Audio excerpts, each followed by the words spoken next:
दोस्तों, एक सक्सेसफुल अमीर व्यक्ति बनने के लिए आपको अपनी लाइफ में दो बदलाव लाने की आवश्यकता होगी।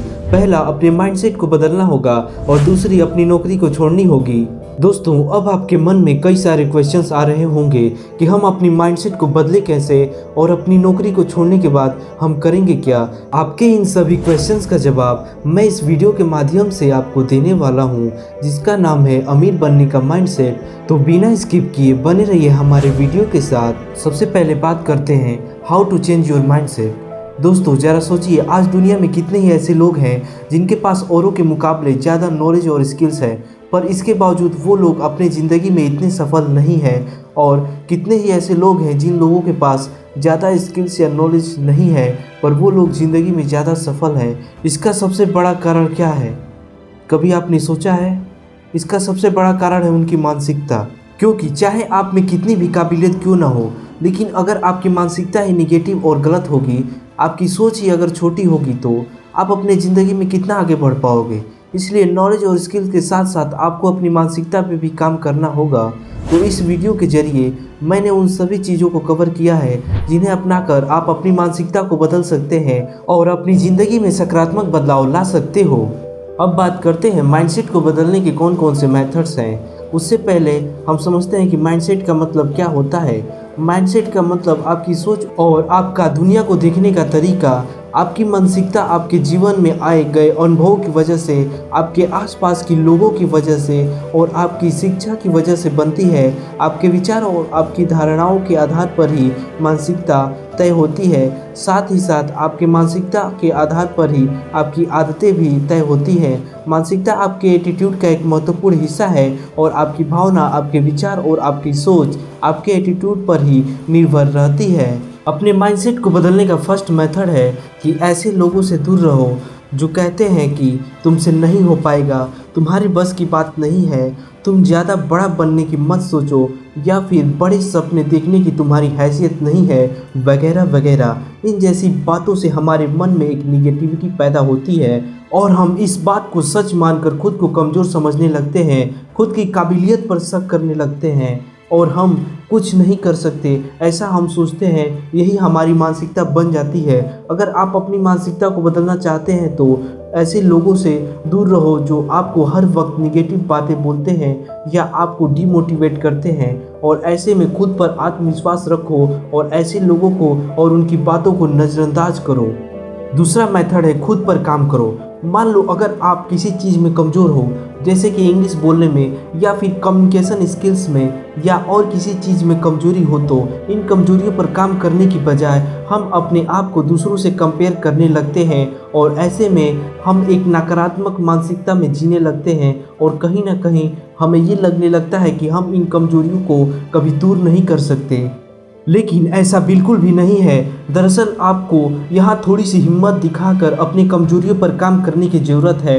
हाँ, हो सकता है कि शुरुआत में आपको थोड़ी सी दिक्कत हो, क्योंकि हमें अपनी कंफर्ट जोन में जीने की आदत होती है, पर एक बार आपने खुद की कमजोरियों पर काम करना शुरू कर दिया तो यकीन मानिए धीरे धीरे करके ये कमजोरियाँ आपकी ताकत बन जाएंगी और साथ ही साथ आपने जो खुद के प्रति अपनी जो नकारात्मक मानसिकता बना ली है वो भी खत्म हो जाएगी।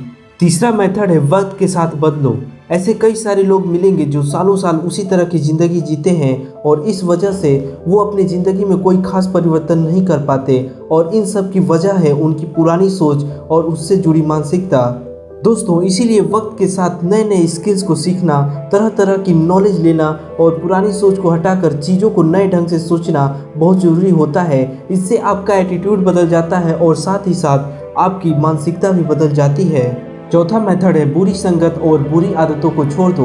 दोस्तों, कहते हैं ना कि आप जिन लोगों की संगत में रहते हो आप उसी की तरह बन जाते हो। मतलब आपकी सोचने समझने का तरीका, आपके विचार, आपकी आदतें भी उन लोगों की जैसी बन जाती हैं। ऐसे में अगर आप बुरे लोगों की संगत में रहे तो आपकी भी मानसिकता उन लोगों जैसी बन जाएगी और आप बुरी आदतों में फंस जाओगे। इसलिए ज़िंदगी में जो आपको सही राह दिखाए, जो आपको सपोर्ट करे और जिनके विचार अच्छे हों, ऐसे लोगों की संगत में रहिए ताकि आप एक सही मानसिकता के साथ जी सकें।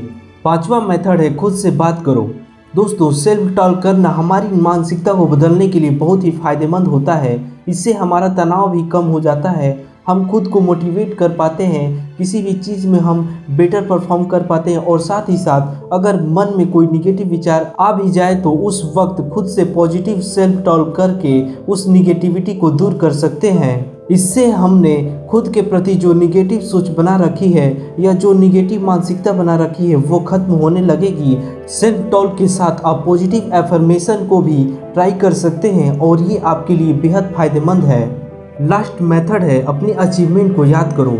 दोस्तों, कभी कभी ज़िंदगी में हम ऐसे निराश हो जाते हैं कि हमें आगे कुछ समझ नहीं आता और ऐसे में हम अपने स्ट्रेंथ को और अपने पास्ट में हुए अचीवमेंट को भूलकर नकारात्मक मानसिकता का शिकार बन जाते हैं। अगर अपनी मानसिकता को सकारात्मक रखना चाहते हो तो जब भी ज़िंदगी में डिफ़िकल्ट सिचुएशन आए तो अपने अचीवमेंट को ज़रूर याद करें और साथ ही साथ अपने स्ट्रेंथ को ध्यान में रखकर सही एक्शन लें और अपने ज़िंदगी में आगे बढ़ें। दोस्तों, मुझे पूरा विश्वास है कि आप इन मेथड्स को अपनाकर अपने माइंडसेट को काफ़ी हद तक बदल पाओगे। दोस्तों, अब बात करते हैं हमारे दूसरे क्वेश्चन की, जो है नौकरी को छोड़े कैसे और नौकरी को छोड़ने के बाद हम करेंगे क्या। चलिए पहले एक छोटी सी एक्सरसाइज करते हैं। आप अपने शहर के किन्हीं 5 करोड़पतियों की लिस्ट अपने मन में सोचिए। दोस्तों, सोचिएगा ज़रूर, ये स्टेप बहुत इंपॉर्टेंट है, प्लीज़ इस स्टेप को मिस मत कीजिएगा। अब बताइए, इस लिस्ट में क्या कोई ऐसा भी है जो नौकरी करता हो। मेरी लिस्ट में तो नहीं, मेरे दिमाग में जो नाम आए वो मैं आपको बताना चाहूँगा।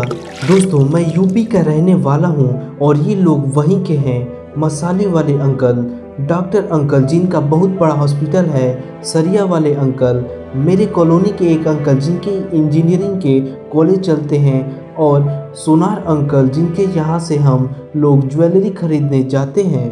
दोस्तों, इन सभी में एक बात कॉमन है, लोग इनके यहाँ नौकरी करते हैं पर ये किसी के यहाँ नौकरी नहीं करते। ये सभी एंटरप्रेन्योर्स हैं, बिजनेसमैन हैं, पर एम्प्लॉय नहीं हैं। मैंने कुछ दोस्तों से भी ये प्रश्न किया, उनकी सूची में भी किसी नौकरी करने वाले का नाम नहीं था। अब ये बात और है कि आप दिमाग पे जोर डालेंगे तो कुछ ऐसे लोग मिल जाएंगे, पर इनमें से ज़्यादातर के बाल या तो सफ़ेद हो चुके होंगे या पूरी फसल ही साफ़ हो चुकी होगी। अगर बाल सफ़ेद कराकर करोड़पति बनना है तो नौकरी बुरी नहीं है, 3-4 प्रमोशन और 15 साल में आप करोड़पति बन ही जाएंगे। पर ऐसे में बने तो बच्चों के लिए बनेंगे, अपने लिए नहीं, और मज़ा तो अपने लिए बनने में है, क्यों दोस्तों। और अपने लिए करोड़पति बनना है तो खुद बनना होगा एक एंटरप्रेन्योर। दोस्तों, यहाँ एक बात कहना चाहूँगा कि कुछ लोग ज़्यादा पैसे कमाने की इच्छा रखने वालों को उतनी रिस्पेक्ट से नहीं देखते हैं, पर मुझे लगता है कि इस महंगाई को देखकर उनके विचार में भी बदलाव आ चुका होगा। कितना कमाना है, ज़्यादा कमाना है, इसकी परिभाषा बड़ी तेज़ी से बदल रही है। दोस्तों, मेरी नज़र में ज़्यादा कमाने की इच्छा रखना एक अच्छी बात है, बशर्ते उसे कमाने के लिए गलत काम न किए जाएं। और शायद इस वीडियो को भी वही लोग देख रहे होंगे जो ऐसे इच्छा रखते होंगे, वरना वीडियो का टाइटल पढ़ने के बाद ही वो किसी और वीडियो पर चले गए होते। तो चलिए अब आते हैं मेन टॉपिक पर, नौकरी कैसे छोड़ें। दोस्तों, सवाल तो बिल्कुल ठीक है, पर उससे भी बड़ा एक सवाल है, नौकरी छोड़ी तो करेंगे क्या। अगर आपके मन में ये दूसरा सवाल आ रहा है तो उसका मेरे पास कोई जवाब नहीं है, क्योंकि ये तो आपके अंदर से आने वाली आवाज़ है कि आप क्या करना चाहते हैं। और यदि नहीं आ रही है तो अभी आप इस तरह के स्टेप के लिए बिल्कुल तैयार नहीं है।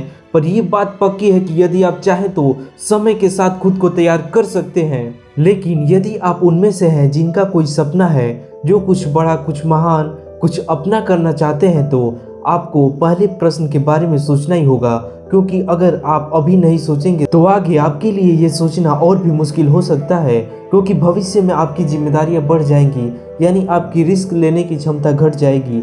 हो सकता है कि आपकी सैलरी भी बढ़ जाए और आप खुद को समझा लें कि चल भाई, पैसे तो आ रहे हैं, अब और क्या चाहिए। कुछ लोग सोच रहे होंगे कि लेक्चर देना आसान है पर करना बहुत मुश्किल है। बात सच है, पर यह भी सच है कि ये करना मुश्किल जरूर है पर असंभव नहीं। अगर धीरू भाई अंबानी ने पेट्रोल पंप की नौकरी नहीं छोड़ी होती तो क्या आज रिलायंस जैसी कंपनी होती। अगर नारायण मूर्ति ने पत्नी कंप्यूटर्स की अपनी नौकरी नहीं छोड़ी होती तो क्या इन्फोसिस का कोई वजूद होता। अमिताभ बच्चन ने भी पहले साव वेलेस और बाद में बर्ड एंड सीओ नाम की एक शिपिंग फर्म में काम किया।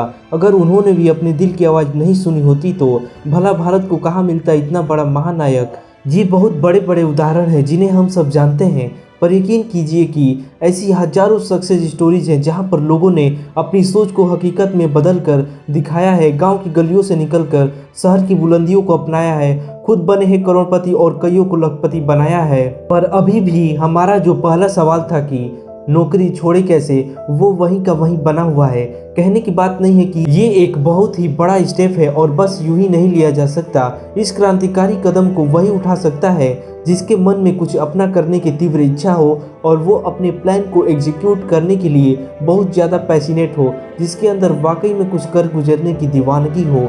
वो इधर उधर की बातें ज़्यादा नहीं सोचते, बस लग जाते हैं अपने प्रयासों में। पर हम में से ज़्यादातर लोग कुछ करना तो चाहते हैं, पर हमारे अंदर एक डर सा लगा होता है कि कहीं हम फेल हो गए तो जो है वो भी चला जाएगा। ये डर वाजिब भी है, इसलिए मेरी समझ से एक बीच का रास्ता निकालना अच्छा साबित हो सकता है, जैसे कि कोई साइड बिजनेस शुरू करके।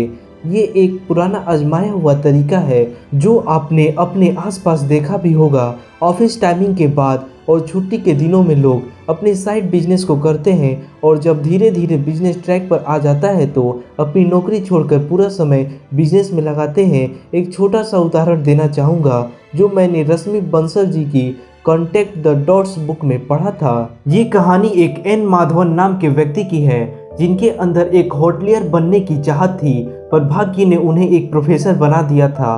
पर उन्होंने भाग्य के इस फैसले को चुनौती दी और मद्रास यूनिवर्सिटी में अपनी प्रोफेसर की प्रेस्टिजियस जॉब छोड़कर उन्होंने $multi million फूड एम्पायर खड़ा कर दिया।